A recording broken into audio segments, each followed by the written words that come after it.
Greetings, YouTubians, and welcome back to Wayne Sharp World, where today we are taking a look at a hot new budget offering from Kaiser that is actually a collaboration with another brand. This here is the Kaiser Mad Tanto. Now, before I go any further into this review, I'd like to thank you guys for tuning in today. If you like what you see, please do me a huge favor, hit that subscribe button, follow along, and I will continue to bring you the content. Now, let's take a look at some overall specs on this knife right here.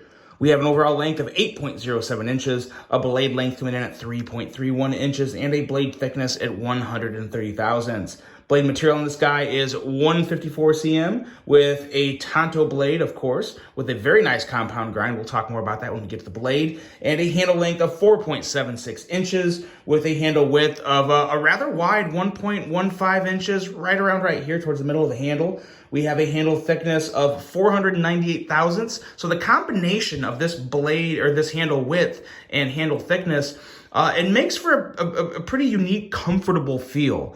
Very, very nice in the hand. We have a handle material of micarta, which we got some things to talk about with this micarta here when we get to the handle portion. Of course, a button locking mechanism with a user of a right hand only, tip up carry, a weight coming in at 4 ounces, a price of $81. And really, what really kind of bumps it up a little more to that $80 range is the fact that it is a collaboration with Damn Designs. A lot of you guys are probably very familiar with Damn Designs. They come out with some great work themselves. And this is a very popular collaboration. I think this is going to be a very good seller, and it seems to already be. I've heard a lot of good things about this from others, and I have, for the most part, pretty good things to say about it, but I do have couple issues that we'll cover here in just a second.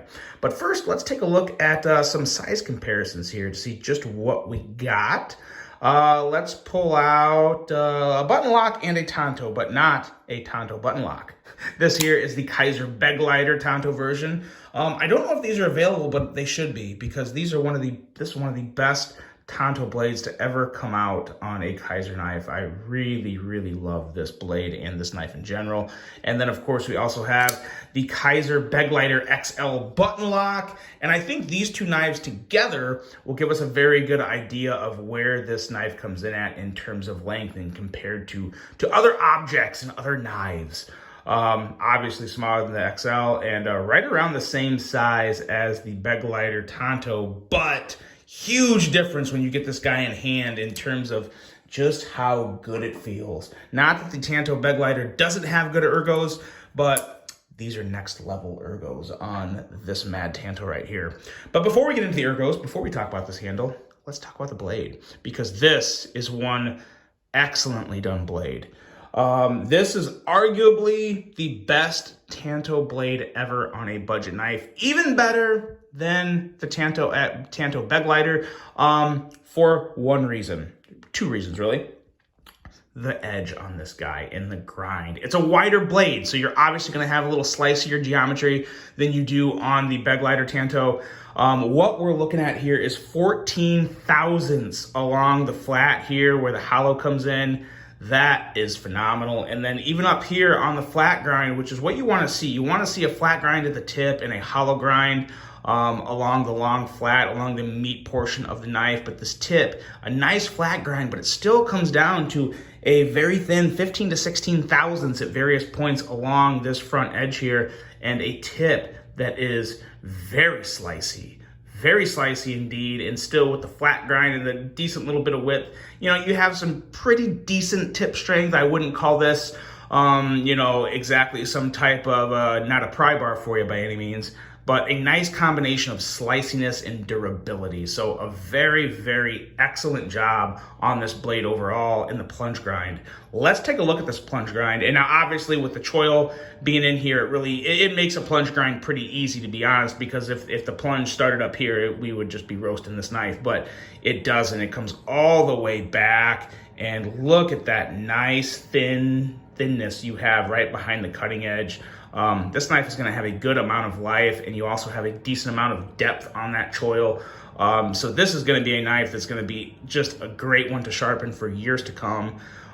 Phenomenal blade design in general. Another really favorite thing, or one of my favorite things, this is my really favorite thing. One of my favorite things about this blade is how the spine dips down. And so you have the tip parallel with the pivot. that gives you a more aggressive tip. In most Tantos, the tip comes way back here and it sits higher up above the pivot, which makes you have to, bend and work a little harder to get that tip to have it be real useful. But with it coming so far down and being in line with the pivot, makes this a great tip and just a great blade to work with. It really is one of, if not the best budget Tantos I've ever come across. Really love this blade. You get into the handle, and this is where I have my issue. And I've done everything I could to make this look as good as it could for the video. Now, granted, I do that with all my micarta, but I put some oil on the scales to kind of help rush the patina on it, to get, the fuzzies and the fray to sit down and kind of come together and work my oils into my hands in. So it's going to look more like it should after some use. But I still have some issues with this handle. And while they have gotten a lot better, I think this micarta doesn't quite cut the quality standards that Kizer has set for themselves. And let me explain what I'm saying here. I got a couple other Kizers here with some black micarta, and if you just look at the finish, it's a much more pleasing finish. You can see the grain. There's basically no fuzzies. Nice finish all along the sides of the knife, or the sides of the handle. It's just a really, really excellent job. It's really what has set Kizer's micarta apart from everyone, including Civivi, QSP, any other budget manufacturers that are using micarta. No one has topped Kizer over the past year and a half. And I want it to stay that way, but I want to make this heard because this is what I expect. And then I also expect more finishes, knives like these. Here's a different color of micarta. Here's the Cormorant and the Assassin XL.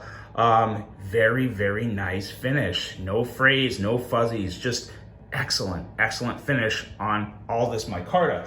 And then you get to the Mad Tanto, and it's just, for Kizer standards, I don't think it's acceptable. It's a little too fuzzy along the sides. It was really dry and fuzzy out of the box. They need to figure out something with that, whether it's a step in final finish, or maybe they just throw some mineral oil on the scales as they ship out.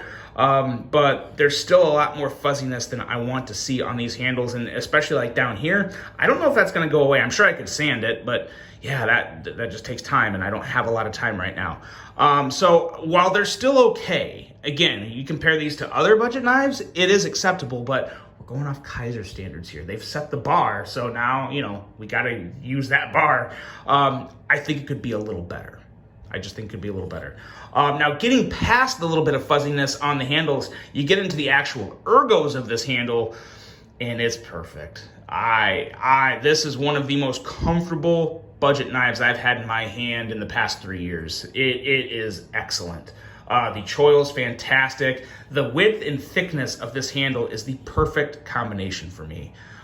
It just feels phenomenal. It could maybe be a hair thicker, but I don't need it. I don't miss it. Good to go. So good in hand. You feel a little bit of the clip. It's not too bad though, because I really like what they did here with the way the clip actually ramps up a little instead of going down all the way. This kind of helps level out the impact of the end of the clip and how you feel it on your hand. So it helps balance that out to where it doesn't feel quite as obtrusive as some other clips that are on other budget knives. You probably know who I'm talking about. But it's nice and recessed, in and out of the pocket just fine. Really like the clip. And as you can see, there are certain parts of the handle that have really kind of weathered in and starting to look a lot better. But this was a rough one out of the box. Let's see, the button lock on this guy. Oh, another thing about the clip, super ultra deep carry. Really love that. Going to disappear in your pocket. You're not going to see any of the knife. Huge fan of that. I'd like to see that on more knives, to be honest. As much as I love milk clips, I do love a very well done deep carry clip. And to me, this is a very good example of a damn near perfect deep carry clip. It's going to go away in the pocket and it still feels really good in the hand. One other thing that I didn't mention about the blade that is kind of like a blade slash handle thing, but right up here, you have the plunge hole for the button lock, and that's a little exposed. Now, I'm not too worried about that. It's not the end of the world, but it does leave an opportunity for a little bit of fuzzies to get in there that could mar up the action, which, of course, is nothing permanent. You just have to disassemble the knife and clean it out. So, again, not the end of the world, but it's a little detail that I would have liked to have seen been addressed. But, hey, again, I don't think many people are going to have that issue. I really don't. But it's one of those things that, I have a photographer's eye for detail, so I noticed that. And yeah, can't say I love it, but again, it would by no means affect my decision of buying this knife. The rest of the handle is just good, excellent. Whether you're using the choil or not, feels great in hand. I think a lot of people, damn near everyone, is going to love the ergos on this knife. When you get into the action is very, very, very good. I said it during the unboxing, and I still stick by it. This basically reminds me of the Civivi Conspirator. Very similar action to the Conspirator. Very, very fidgety, very smooth, not too hard or too soft of a detent. Excellent in terms of detent for a button lock. Button itself is very smooth, very little stick. There is a little, if you listen here, let's kick it out, listen for the click. Just a little, not much. Nothing that would bother me at all. Like I said, I actually like a little bit of click, so click, stick, same thing. You guys know what I'm talking about. Yeah, really, really good in the action department. I have another issue with this flipper. One, there's no jimping at the top. And two, even more importantly, so where they put jimping on this flipper, it's completely useless. It is completely useless. I like that they tried, but what happened is, so I'm holding this handle straight up. And as you can see, there's a slight decline in the flipper tab. Instead of it being flush or sticking out a little, it's kind of going, it's angling in towards the handle. So when you go to push button it, you can barely do it, and it doesn't make for very good action. Let me see if I have another one over here that is a better example of that. I don't think I do. This is probably the closest I have within arm's reach. As you can see, now granted, this has jimping all along the flipper tab, so it's not an issue at all. It's good to go all day. That's another reason why I love the Brazen so much. Maybe I do have one over here. Let me check. Yes, here we go. Okay. The Assassin XL. Take a look at these two flipper tabs. You see the difference? You see how the end of this flipper tab is kind of sticking out? It's going away from the handle, as to where the end of this flipper tab is moving in towards the handle. This gives you a lot more of an angle to push in on. So when you push in, you're actually getting some traction and getting some stick. And as you can see, there's also a little better jimping there. It's still not great, but it's at a better angle to where it's easier to just push that blade out. It's a lot more instinctive. You don't have to worry about your finger slipping off. And this Assassin XL has some excellent action. But it's a lot easier to push button, which I really enjoy. But when you get into the Mad Tanto, you can flip it just fine, but you're coming down on the top of the flipper. You can't really do that push button. You can, but again, that doesn't feel good. It's kind of a muddy deployment, but you gotta come down on the top of the flipper, and then you can still kind of push button it. But I just really wish they would have changed the angle on that flipper tab to come out a little, which would have made the push button on this a lot more enjoyable. Now, again, that's very personal preference for me, but I think that would have made this, the action and the fidget factor of this knife, it would have cranked it up a little, and it would have made the back of that flipper a lot more enjoyable, because the way it is right now, with that jimping, that does nothing. This jimping is pointless. This area of the flipper is pointless. The part of the flipper you're going to be using is right up here. You're going to either light switch it, which is very nice, or you're going to push button it from the top, not touching any of the jimping, and it's still really good. So again, I had to say it because it's worth noting. These are the little details I would really like to see Kizer pick up on. But overall, you still have very nice action on this, and there's no reason to hesitate to purchase or be scared to buy it, because, like I said, this one's not going anywhere. In terms of Kizers for this year, I know the year is young. I know there's still a lot more knives to come out, but this is my favorite new Kizer of the year by far. By far. Now, granted, it's only had really the only two new Kizers I've handled this year so far is, three, the Guru, the Spot, and the Squidward, even though it's not brand new for this year. That's the first time I'd handled it. But this is by far my favorite Kizer so far this year. And I think it's going to have a strong word at the end of the year, because this is an excellent design. Overall, it has its flaws, but it's still damn good. Get it? Damned. It's damned good. Good job, Damn Designs. Good job, Kizer. Very nice execution overall. I hope you guys see this and listen to my advice, because this knife, as good as it is, it can even be better. Oh, and one other thing, the last thing about this, as much as I like my Carta from Kaiser, I want to see a fat carbon version of this so bad. I want to see a satin blade, and I want to see red dark matter fat carbon. That would be an amazing knife. Kaiser, Damn Designs, make it happen. Let me know, because I'll be one of the first to pick it up, because that would be insanely good. And I don't know if you'd be able to make enough, because they would sell like crazy.